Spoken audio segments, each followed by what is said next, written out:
Water cess जो है पूरा वेल थॉट ऑफ डिसीजन है। ये कोई आनन फानन में लगाया हुआ कोई टैक्स नहीं है।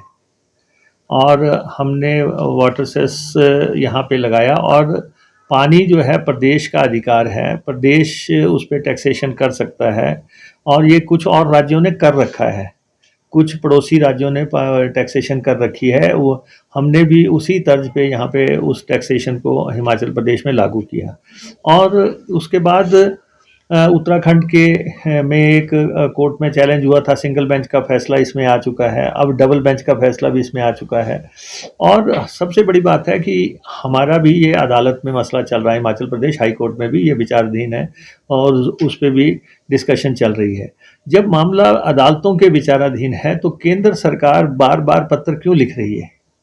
ये संवैधानिक मुद्दा, अगर वो कहते हैं ये कॉन्स्टिट्यूशनल वायलेशन है, तो ये तय जो है ये केंद्र को नहीं तय करना है, ये तय जो है अदालत ने करना है। ये हाई कोर्ट तय करेगी, ये सुप्रीम कोर्ट तय करेगी। जब वहाँ पे मुकदमे चल रहे हैं तो उसमें जो है टाइम एंड अगेन लेटर लिख के गुमराह करना, इसका मतलब ये है कि केंद्र का एटीट्यूड जो है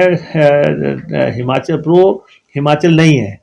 तो इसलिए वो ऐसा पहले उन्होंने एक पत्र लिखा, केंद्रीय ऊर्जा मंत्री ने एक पत्र लिखा, उन्होंने उसमें कंपनियों को लिखा, बड़ी बड़ी कंपनियों को लिखा ये कि आप ये पैसा जमा मत करवाएं।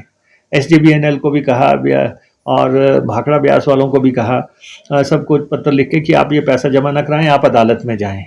इससे आप अंदाज़ा लगा सकते हैं कि उनका नज़रिया क्या था। और उसके बाद हमने वाटर सेस कमीशन कॉन्स्टिट्यूट कर दिया। हिमाचल प्रदेश में उसके कमीशन ने वर्किंग शुरू कर दी। लोगों ने 38-30 करोड़ रुपया जमा भी करा दिया, बिजली बोर्ड वगैरह ने भी कराया, 3 प्राइवेट कंपनियों ने भी करवाया।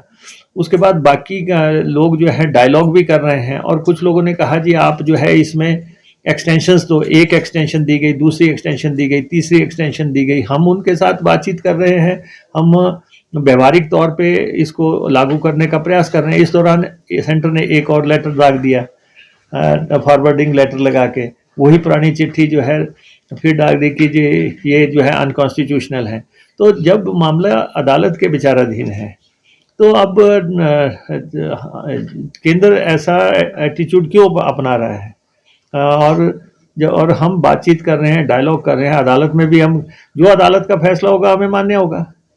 जो ये इसकी कॉन्स्टिट्यूशनलिटी जो भी है संवैधानिक है या नहीं है, ये तो अब अदालत तय करेंगे। अदालतों से पहले भी फैसले आए हैं, अब भी हम अदालत में इसकी लड़ाई लड़ेंगे। तो इसलिए वैसे भी वाटर सेस कमीशन का नाम बदल के हम वाटर कमीशन करने लगे हैं आने वाले टाइम में, क्योंकि ये सिर्फ वाटर सेस को डील नहीं करेगा, water related all other issues. Union में भी वाटर कमीशन है, तो जो नदियों से रिलेटेड इश्यूज हैं, नदियों के पानी के दूसरे स्टेट्स के साथ जो इश्यूज हैं, इंटरस्टेट हमारे इश्यूज हैं, उन सबको डील करने के लिए तो उस पर भी हम काम कर रहे हैं।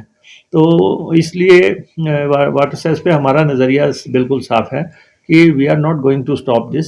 हम इसको लागू रखेंगे, और जो भी फैसला होगा वो जो है इसकी वो केंद्र तय करेगा। पहले भी फैसले अदालतों के हमारे हक में आए, आगे भी हम पूरे आशावान हैं कि हम ये लड़ाई जीतेंगे।